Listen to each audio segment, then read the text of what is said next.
Worth வதர worth. நீ ஆக்ஷன்ல பார்த்த வேலை எல்லாமே ஒர்த்து. என்னதான் கம்மியான அமௌண்டா இருந்தாலும் ஒரு தரமான பிளேயரை கொண்டு வந்திருக்க போயிட்டு என்னன்னு பார்த்தா இவ்வளோ பெரிய சம்பவத்தை கமுக்கமா பண்ணி முடிச்சுட்டு சைலண்டா இருக்க பத்தியா நீ. அதனாலதான் நீ வார்த்தையறேவும்.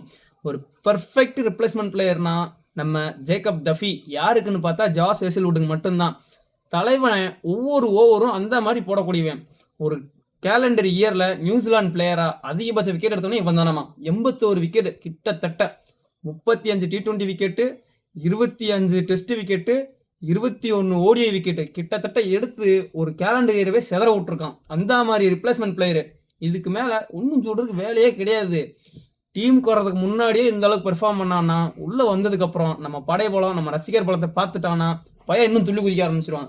நீங்க என்ன வேணா பண்ணுங்க, ரிப்ளேஸ்மெண்ட் பண்ணுங்க, பண்ணாம போங்க, ஆட வச்சே ஆகணும் அவ்வளவுதான். ரெட் சோக்கா பாய்ஸ் ரெடியா இருங்க. களத்துல சந்திக்கிறோம், செதற விடுறோம், பதற விடுறோம். தீராத கணக்கு சின்ன சாமியில இருக்கு.